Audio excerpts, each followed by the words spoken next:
하나님은 창세기에 우리를 선택하셔서 불렀잖아요. 출애굽의 그 본 뜻은 하나님께서 나를 섬기라 해요. 이 출애굽을 통해서 구원해 주셨잖아요. 이 구원해 주신 하나님의 목적은 우리를 구원해서 나를 섬기라 해요. 그래서 출애굽을 시킨 그 목적이 나를 경배하고 섬기라는데 이걸 우리가 잘 몰라요. 우리를 구원해 주신 목적도 역시 하나님께서는 우리가 당신을 섬기기를 바라는 거예요. 그런 목적에서 우리를 구원해 주셨단 말이에요. 근데 우리는 그 목적을 잊어버리고 우리 삶이 그냥 내가 살아가는 나의 삶을 살기 위해서 우리를 구원해 주신다고요. 우리 교회에서도 마찬가지죠. 오늘 우리가 예배 드린 이유는 하나님께서 우리를 구원해 주신 목적이 당신께 예배 드리고 예배를 받고자. 그래서 우리를 구원해 주신 거라고요. 출애굽에 구원하시는 하나님은 역사적이고 하나님의 교리적인 구속이에요. 그래서 우리를 구원해 주시고 나서 우리가 하나님의 교리 안에서 하나님의 법 안에서 우리가 자유함을 누리게 하는 거예요. 우리 마음에 우리가 어떤 죄를 진다든지 우리가 옳지 못한 일을 하고 나면 평안이 없잖아요. 우리 마음속에. 그 평안은 하나님께서 주신 그 말씀 안에서 살아갈 때 우리가 평안을 얻는 거예요. 이게 하나님의 교리적 구속이다. 당시의 출애굽은 오늘날 구원의 모형이지만 실질적으로 오늘날 우리가 구원받고 평안을 누리는 이 삶을 보여주고 있는 것이다. 바로를 보면 왕실의 장자까지 죽는 이런 현상이 나오니까 도저히 견디지 못하니까 출애굽을 시켰어요. 출애굽을 시키고 나서 바로가 또 누구를 이스라엘 민족을 다시 잡아서 자기들 노예를 삼고자 또 군대를 보내요. 그럼 군대를 보내고 나서 이스라엘 민족이 지나가고 나서 애국 군대가 그 바다에 들어가서 숨을 대요. 이거 심판이라고 말씀드렸잖아요. 이것은 신약 우리를 구원해 주신 하나님의 상징이에요. 바닷길을 바람을 불어서 다 말려준 것이잖아요. 진흙탕길이라고 그랬잖아요. 보통 보면 뻘들이 그 바다에 있는데 그걸 다 말려주신 거란 말이에요. 그래서 이건 우리가 우리 죄를 깨끗이 씻어준 모형이라고요. 그래서 우리는 아무 문제 없이 그 바닷길을 건너고 그들은 그 물을 통해서 바닷물을 통해서 숨을 시켜버리는 심판이란 말이에요. 이런 모형들을 그때도 하나님께서는 다 보여주신 거라고요. 장차 일어날 일에 대해서. 그래서 하나님께서 이어서 이제 모세를 통해 가지고 출애굽기 14장 14절에 보면 하나님께서 너희를 위하여 싸우리니 너희는 가만히 있을지니라 그래요. 광야에서 낮에는 구름 기둥으로 밤에는 불 기둥으로 이게 3번이나 말씀하세요. 430년 동안 애굽의 노예로 살았잖아요. 애굽의 노예로 살면서 실질적으로 이들이 하나님께 예배드리지 않았던 거예요. 하나님을 몰라요. 그냥 당시에 그 애굽에는 수많은 신들이 있었는데 그 바로 왕이 그 머리에 쓰고 있는 게 코브라예요. 코브라가 가장 악독한 신이에요. 독한 신. 그래서 코브라한테 물리면 죽잖아요. 그래서 바로 왕이 그 왕관을 쓰고 있었던데 보면 코브라가 그려져 있어요. 그들에게는 신적인 존재인 거죠. 오늘날도 마찬가지예요. 오늘날도 어떤 대통령이 왕이 신격화되면 결국은 망할 수밖에 없는 거죠. 당시에 바로는 왕이었어요. 왕. 또 그가 신이었어요. 그들에게, 애굽 사람들에게. 이 홍해를 걷는 것은 죽음과 부활의 상징이에요. 우리 세례를 어떻게 받아요? 세례를.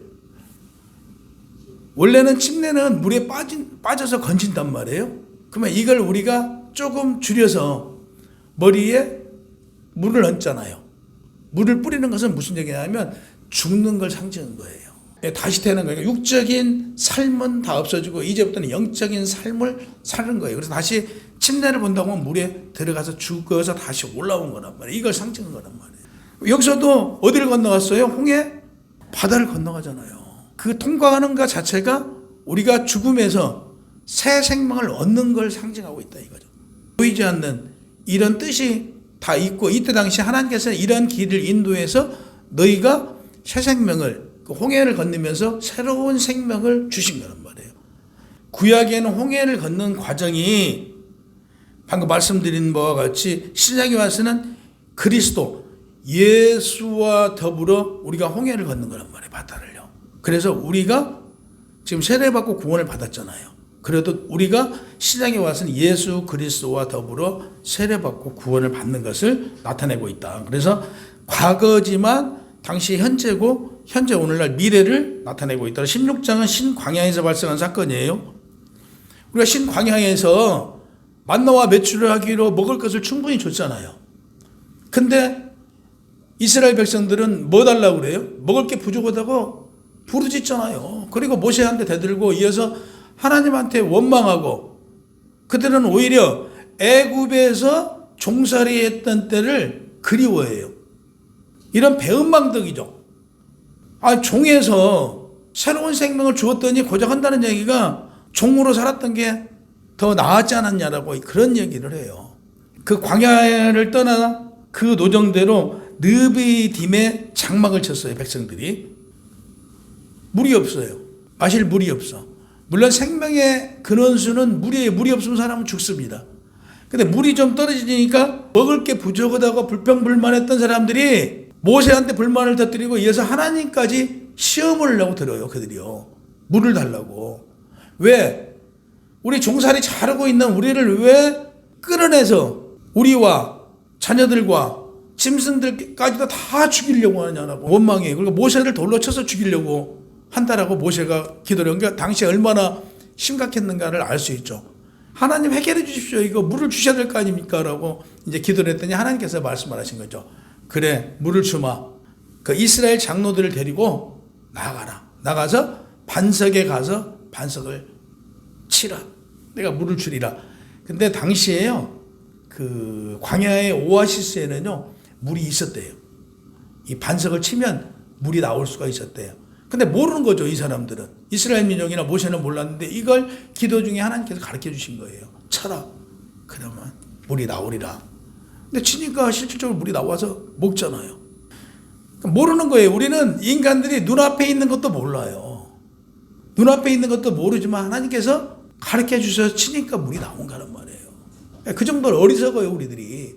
뭔가 알 것 같은데 사실은 알지 못해. 눈앞에 있는 것조차도 여기서 보면 못 보잖아요. 못 보고 있는데 기도하니까 하나님께서 말씀해 주셔요. 그 장로들을 데려가라고 했던 것은 하나님의 기적을 보여주기 위해서, 여호와 하나님의 그 기적적인 걸 보여주기 위해서 장로들을 데리고 가서 보여주라고 했던 거예요. 그 모세 지팡이로 지난번에 나일강을 치니까 어떤 상황이 발생됐었죠. 나일강을 치니까 그 나일강의 물이 피로 변했잖아요. 나일강을 치니까 나일강의 물이 피로 변하고 나무의 진액에서까지 핏물이 나왔잖아요. 그래서 물이 없었잖아요. 물이 없었어요. 근데 오늘은 반석을 치니까 물이 나오잖아요. 이건 모세 지팡이가 애국 사람들에게는 나일강을 쳐서 심판을 내린 거예요. 근데 오늘 반석에 같은 지팡이로 치니까 물이 나와요. 생명을 주신 거잖아요. 새로운 생명을 주신 거잖아요. 그러니까 그 모세의 지팡이, 같은 모세의 그 지팡이가 하나는 심판이고요, 하나는 새 생명을 준 거예요. 애굽에는 심판을 내린 것이고 이스라엘 민족에게는 새로운 삶을 준 거예요. 그럼 이 지팡이는 모세의 능력으로만 알고 있는데 모세의 능력이 아니라 하나님이 함께 하신다라고 본문에도 그렇게 말씀하세요. 하나님께서 내가 그곳에 함께 하리라고 그래요. 치니까 물이 나온 거예요. 모세의 기적을 위해 나아간 곳이 하나님이 계신 홀렙산이에요. 하나님께서 모세를 대신해요. 홀렙산 반석 위에 서시겠다라고 분명히 말씀하셨어요. 그러니까 하나님께서 모세 앞에 선다는 것은 신인 동형론적인 이런 표현이지만 하나님께서 그 기적의 현장에 함께 계신다는 뜻이에요. 그러니까 늘 하나님께서는 이때만 그런 게 아니고 오늘날 우리에게도 늘 이렇게 함께하고 계신다는 사실이에요. 우리 앞에서 서서 늘 함께 계신다는 그런 것이에요. 그 시내산에서 십계명을 받으셨잖아요. 이때 영적인 양식인 율법을 받았어요. 반면 오늘 홀렙산에서는 물을 받잖아요.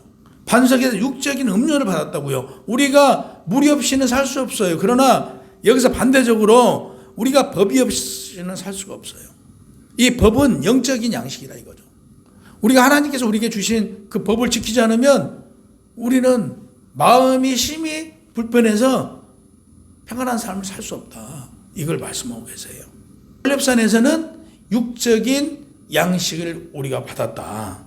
그래서 고린도전서 10장 4절에는 다 같은 신령한 음료를 마셨으니 이는 그들을 따르는 신령한 반석으로부터 마셨으며 그 반석은 곧 그리스도라 이렇게 말씀하고 계세요. 그리스도라고 그러잖아요. 그리스도는 예수잖아요. 그러면 반석에서 나는 물은 무엇이냐 그러면 말씀이잖아요. 하나님의 말씀.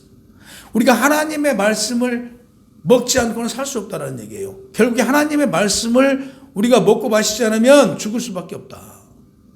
이걸 그 깊이로 들어가면 또 이런 말씀이 들어있는 거였어요. 반석은 그리스도라. 반석을 치시니 물이 나와 먹을 수 있었어요. 이걸 더 깊이 들어가니까 이 반석에서 나는 물은 무엇이냐 했더니 그리스도의 말씀이더라. 그래서 반석을 내리친 지역이 만나 또는 물이 바로 불려요. 그 지역이. 만나는 하나님을 시험하다 해서 그 시험하다는 뜻이에요. 무리바는 다투다. 하나님과 다퉜어요. 그들이. 물을 안 준다고. 마사는 시험하다. 무리바는 다투다는 그 의미를 가지고 있습니다. 우리의 삶에 있어서 우리가 무엇에 갈급하다고 그래요? 말씀에 갈급하다라고 그러잖아요. 그 말씀에 갈급할 때 주시는 게 예수 그리스도의 말씀이에요. 그래서 구약의 홀렙산에서 이 목마름은 오늘날 그 홀렙산 광야에서 목마름은 오늘날 우리가 교회에도 예수를 믿어도 말씀의 갈급함을 비유적으로 설명하고 있는 거예요. 그리스도의 말씀이 없어서 우리가 육적인 목마름을 상대적으로 표현하고 있어요. 그래서 우리가 오늘 뭘 해야 되냐면요. 하나님의 말씀을 듣고 깨달아 헛되지 않는 삶을 살아가야 된다는 거죠. 오늘 최 집사님이 기도 속에 모든 문제를 어떤 결핍함, 어떤 상황들을 해결해 주시는 하나님, 우리와 함께 하시는 하나님이기 때문에 우리 여정 가운데 그분이 함께 하심으로 해결해 주신다. 이런 거예요. 그래서 8절과 16절에 보면 아멜렉이 와서 이스라엘 느비빔에서 싸우는 사건이 나와요. 오늘 지금 우리가 말씀 7절까지 봤잖아요. 7절부터 그 이후에 보면 8절부터 16절까지 이런 말씀이 나와요. 그러니까 아멜렉이 지금 이스라엘 민족을 공격을 했는데 아멜렉이 이스라엘 민족을 공격한 이유가 물 때문에 공격을 한 거예요. 당시 광야에 먹을 물이 없어요.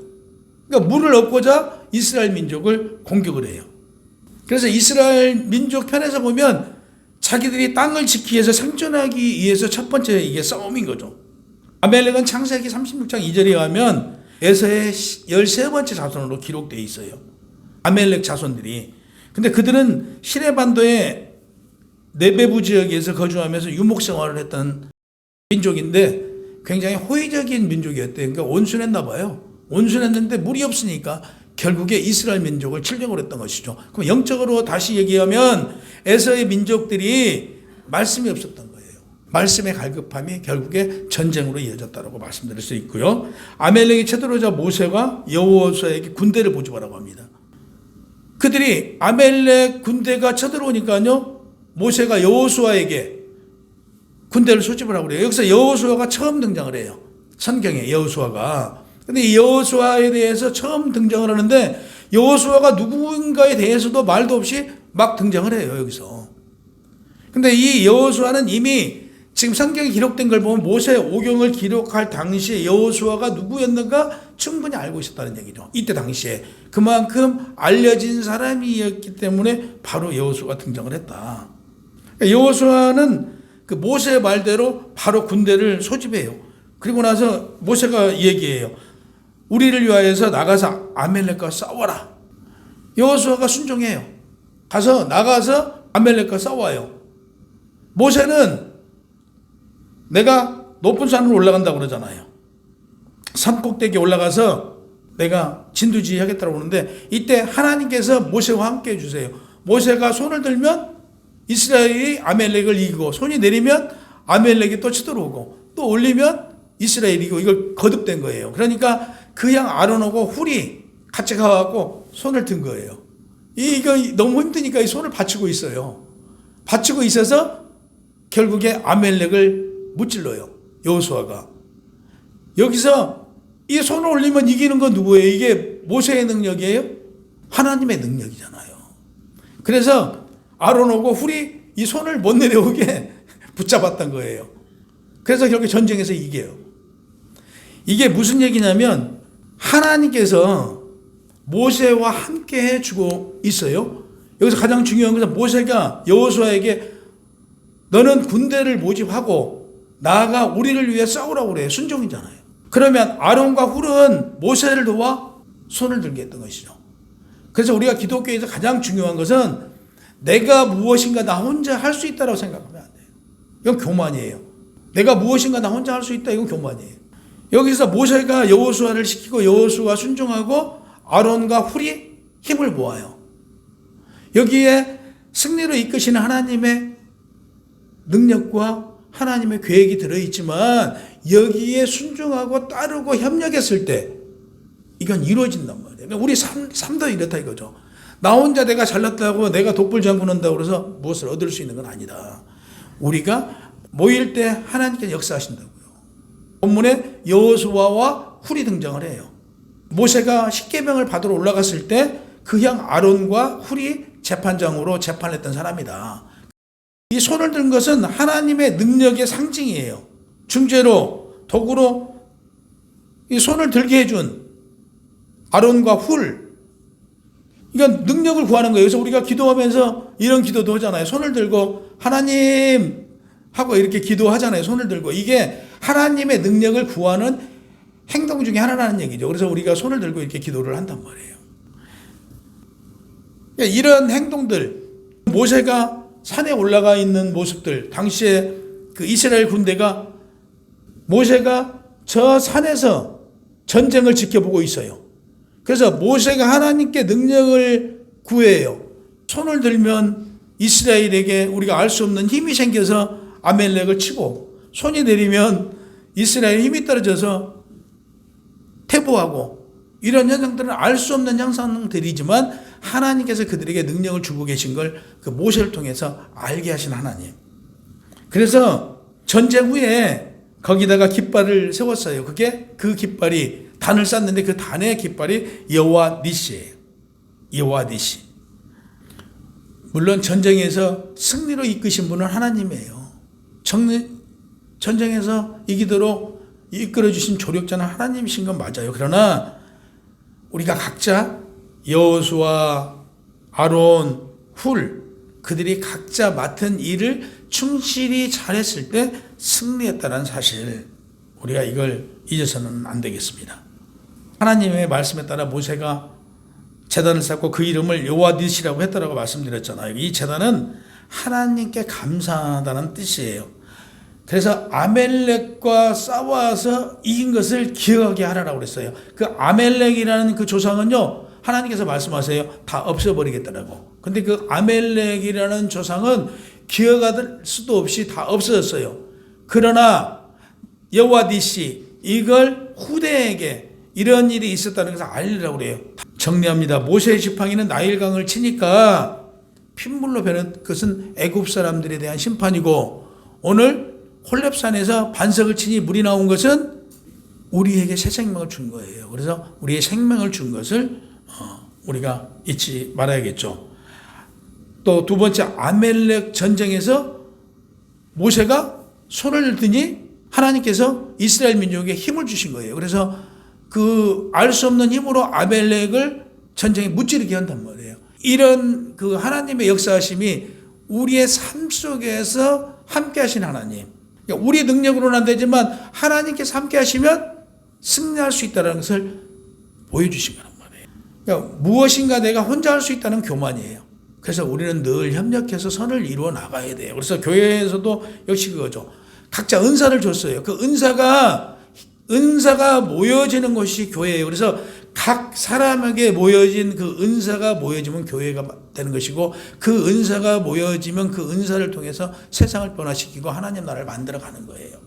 그러니까 각자에게 주어진 은사를 주신 목적은 것이다. 그래서 아멜렉 전쟁을 통해서 하나님의 역사하심, 또 이스라엘 민족을 이끌어내고 결국에 이스라엘 민족 불평불만했던 사람이 가나안에는 한 명도 들어가지 못했어요.